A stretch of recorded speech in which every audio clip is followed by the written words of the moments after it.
드디어 수면 위로 등장을 했습니다. 끝날 기미가 보이지 않는 논란의 중심 백종원 더본코리아의 대표의 가장 최근 소식이 지역 축제 관련 세금 사용처의 논란인데, 여기서 과거 F킬라에서 조명했던 회사가 등장을 합니다. 바로 TMC 엔터라는 더본코리아의 자회사고요. 본격적으로 들어가기 앞서 논란 내용부터 요약을 해보도록 하겠습니다. 인제군에서 백종원이 지역 축제를 개최한 적이 있습니다. 그리고 인제군 지역 축제 내용을 다룬 유튜브 영상이 제작이 되었고, 그 영상이 백종원 유튜브 채널에 업로드가 되었고, 두 편의 영상을 제작하는 비용을 인제군에서 지급을 했다라는 것인데, 금액이 무려 5억 5천만 원이었다. 더본코리아의 유튜브 사업을 담당하는 TMC 엔터에 5억이 넘는 금액을 지급했다라는 것이고, 이 회사가 더본코리아의 지역 축제 사업과 관련해서 너무나도 중요한 역할을 하고 있다라는 내용을 과거 F킬라에서 방송을 한 적이 있습니다. 구체적으로 보면은 인제군은 작년 6월 14일부터 6월 23일까지 열린 캠프레이크 페스티벌의 홍보비 명목으로 더본코리아의 자회사인 TMC 엔터에 5억 5천만 원을 지급했고, 홍보 내용은 백종원 유튜브 채널에 올라간 축제 홍보 영상 2편이다. 문제는 축제를 주관하는데 할당된 전체 예산이 19억 5천만 원인데 5억 5천만 원이면 전체 예산의 28%에 해당하는 금액이 영상 2편 제작에 쓰였다는 겁니다. 금액도 문제지만 백종원 유튜브 채널에 올라간 영상을 인제군 축제 진행비로 쓰였다라는 부분이 문제의식의 골자고요. 4월 24일 기준 두 영상의 조회수는 85만 회, 56만 회를 각각 기록 중이라고 합니다. 두 영상에서 발생한 유튜브 수익은 더본코리아의 수익이 되었겠죠. 축제 진행비 중에서 가장 큰 비중이 백종원 채널에 업로드된 유튜브 영상 2편이었고, 크게 보면 국민들이 낸 세금으로 사용이 된 것인데, 이 부분은 형평성을 따져봐야 된다는 겁니다. 그리고 아이러니하게도 이 두 개의 영상 때문에 백종원이 더욱더 고전을 하게 된 부분이 있는데, 바로 위생 문제 논란이 이 영상으로 인해서 발발이 되었다는 것이고, 가령 공사 자재 바비큐 그릴 문제랑 농약 분무기 사용 문제가 바로 인제군 영상을 통해서 적발이 됐다는 겁니다. 축제를 주관한 곳이 인제문화재단인데, 국민신문고에 백종원 관련 민원이 빗발치고 있다고 합니다. 심지어 백종원 방지법을 제정하자라는 국민청원도 등장을 했는데, 백종원 방지법이 뭐냐면 세금으로 운영이 되는 지역 축제에서 문제를 일으킨 업체는 참여를 제한해야 된다라는 내용이라고 합니다. 근데 예전에도 백종원 방지법을 제정하자라는 내용이 기억이 나는데, 바로 연돈 볼카치 사태에서도 백종원 방지법 제정이 등장한 적이 있습니다. 내용은 예상 매출액 산정에 대한 구체적인 설명 의무를 가맹본부에 부과하고, 허위 과장 정보 제공에 대한 징벌적 손해배상 규모를 키우는 것을 골자로 하는 백종원 방지법을 제정하자라는 것이 있었고, 이 백종원 방지법은 프랜차이즈 가맹점과 관련된 법안이었던 거죠. 백종원이 일으킨 여러 가지 논란들이 백종원 방지법으로 모두 다 제정이 된다면 도대체 몇 가지가 제정되어야 할까? 원산지표기법 위반, 건축법 위반, 액화석유가스법 위반, 방송가 갑질 논란, 주세법 및 주류면허법 위반 의혹, 농지법 위반 등이 있기 때문에 백종원 방지법 뒤에 숫자를 매겨야 될 수도 있습니다. 그리고 이번에 나온 백종원 방지법은 지역축제 관련 백종원 방지법이다. 이런 분위기에서 인제군은 올해부터는 백종원과 함께 축제를 하지 않겠다라고 발표를 했고요. 그 이유는 인제라는 지역이 청정 이미지를 강조하는 곳인데, 백종원으로 인해서 신뢰가 무너진 부분이 있고 인제군이랑은 맞지 않는다라고 판단을 했다라고 합니다. 위생 논란과 관련해서는 현재 백종원이 공사자재 바비큐 그릴과 농약 분무기 사용에 대한 안정성 검사를 진행하고 있는데, 바비큐 그릴은 안전에 문제가 없다라는 조사 결과가 나왔고요. 농약 분무기 사용은 아직 조사 중이라고 합니다.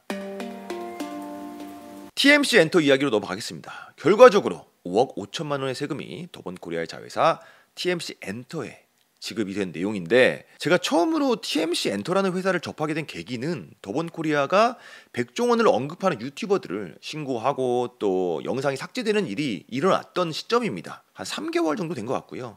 신고자를 보시면 더본코리아의 100% 자회사인 TMC 엔터라는 것을 확인할 수가 있습니다. 앞서 말했듯이 TMC 엔터는 더본코리아의 자회사이며 대표이사가 연세대학교 출신이고 또 국정원 출신이라는 특이점이 있습니다. 연세대학교 출신이라는 게 왜 특이점이냐면은 더본코리아의 임원진이 연세대 학연 중심으로 구성이 되어 있기 때문입니다. 이 부분을 문제 삼는 건 아닙니다. 백종원도 역시 연세대학교 출신이기 때문에 임원 구성이 연세대학교 라인으로 꾸려진 것에 대해서 문제 제기할 하등의 이유는 없다고 생각합니다.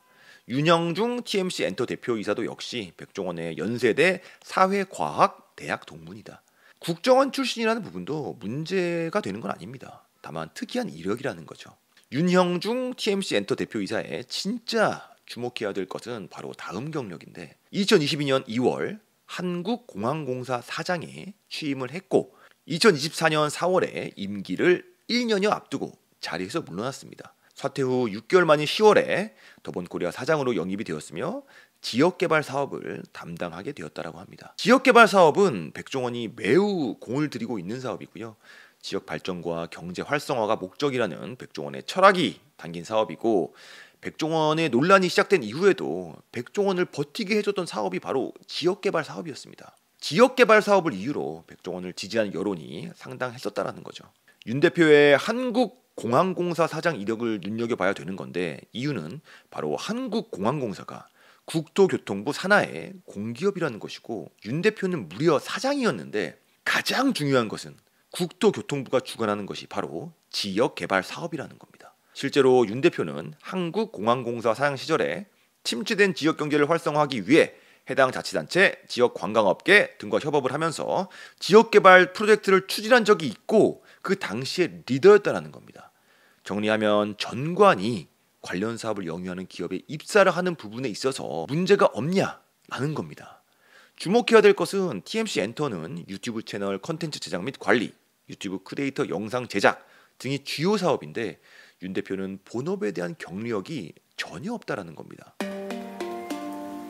문제는 바로 맥락입니다. 더본코리아의 콘텐츠를 제작하는 자회사에 콘텐츠 제작 관련 경력이 전무한 인물이 사장으로 임명이 되었고 그 배경엔 공기업에서 사장의 직위로 지역개발 사업을 진행을 했었던 것이고 그 사업의 리더였던 인물이 지역개발 사업을 주요 사업으로 영위하는 더본코리아 계열사의 대표이사가 되었다는 겁니다. 지역개발 사업은 사업자가 입찰 제도로 선정이 되고 있고요. 세금으로 운영이 되는 사업입니다. 입찰 과정에서 문제가 없었는지 국민이 낸 세금으로 운영되고 있는 것이기 때문에 투명해야 되는 부분입니다. 설령 더본코리아 관련해서 문제가 일어나지 않았다고 하더라도 정관의 취업에 대한 설명은 지금과 같은 상황에서는 반드시 필요한 부분이고요. 실제로 인제 지역 축제에서 TMC 엔터가 수주한 5억 5천만 원의 유튜브 영상 제작비는 전혀 일반적이지 않다라는 겁니다. 훨씬 높은 수준으로 책정이 됐다라는 겁니다. 유튜브 영상 2편의 제작비로 5억 5천만 원을 입찰한다면 아마 대한민국의 모든 유튜버들이 입찰에 참여를 하지 않을까 주장하고 싶은 바는 형평성과 공정함을 갖춘 과정을 원한다라는 겁니다. 같은 맥락에서 엇갈리는 부분이 또 눈에 띄는데 국토부에서는 더본코리아를 우수 지역개발 사업자로 선정을 하였고 매우 우호적으로 바라보고 있지만 일각에서는 비판의 목소리가 빗발치고 있다는 겁니다. 그러니까 더본코리아에 대한 비판의 목소리가 빗발치고 있다는 겁니다. 지자체 예산 투입 수년간 100억 이상 백종원이 싹쓸이, 예산, 금산, 홍성 등 지역축제 백종원 모시기 현상, 한 명이 정부 용역 독점, 일감 몰아주기 지적, 일회성이 아닌 지속적인 지역 상권 활성화 방안 모색해야. 백종원이 100원 이상 싹쓸이를 하는 데 있어서 실력으로만 했다면 상관이 없겠지만 공정하게 했다면 상관이 없겠지만 만약에 정관의 후황을 입었다면 혹은 업체 선정 과정에서 불공정한 개입이 있었다면 특히 싹쓸이는 문제가 된다는 겁니다. 근데 중요한 거는 더본코리아의 지역 개발 사업을 진행하는 그 자회사의 대표가 전관이었다는 거잖아요. 백종원 논란 이전부터 나왔던 내용이기 때문에 국가에서도 관심을 가질 필요가 있어 보인다. 국민들은 궁금한 겁니다. 백종원이 지역 사업을 진행하는 데 있어서 제왕적 입지를 굳힐 수 있었던 과정을, 백종원이 실력 그 이상으로 빠른 시간에 달성한 성과의 백그라운드가 궁금하다라는 겁니다. 지역개발 사업은 공정하고 형평성 있게 절차와 법대로 진행이 되어야만 하고요. 이제까지 그러지 못했다라고 한다면 앞으로는 변해야 된다는 겁니다. 저도 백종원 방지법 하나 제안하겠습니다. 지역개발 사업자를 선정하는 데 있어서 관련 고위 공무원 출신을, 즉 정관이 임원으로 있는 사업체는 입찰 참여를 제한해야 된다. 울스머크 양말을 소개드립니다. 가격표를 보시면 경쟁 브랜드 대비 소비자가는 가장 싸지만 울 함유량은 압도적으로 높은 것을 볼 수가 있고, 제가 다른 2, 3만 원짜리 파타고니아 울 양말도 신어봤는데 퀄리티는 울스머크 양말이 더 좋았으며, 그 이유는 바로 울 함유량 때문입니다. 즉 가성비가 매우 뛰어난 울 양말입니다. 울 원사를 직접 제작하는 세리 코퍼레이션이라는 회사에서 메리노 울 전문 브랜드 울스워크 제품이고요. 제가 느낀 울 양말과 일반 면 양말의 결정적인 차이는 통기성이랑 건조성이라고 생각을 하고, 울 양말을 신으면 발의 건조함이 늘 유지가 되고 쾌적함이 유지가 되기 때문에 저도 계속 울 양말만 신고 있습니다. 울스워크 회사에서 광고를 받은 것은 아니고요. 쿠팡에서 구입을 하시면 에프킬라에게 6.7%의 수수료가 주어지는 것이고, 실제로 제가 신는 검증된 제품이기 때문에 자신 있게 추천을 드립니다. 이 제품을 사주시면 에프킬라 채널 운영에도 큰 도움이 되고, 구독자님도 가성비 높은 울 양말을 득템하는 윈윈이 되지 않을까 싶어서 판매를 결정했습니다. 구매 링크는 하단에 보실 수 있습니다. 감사합니다.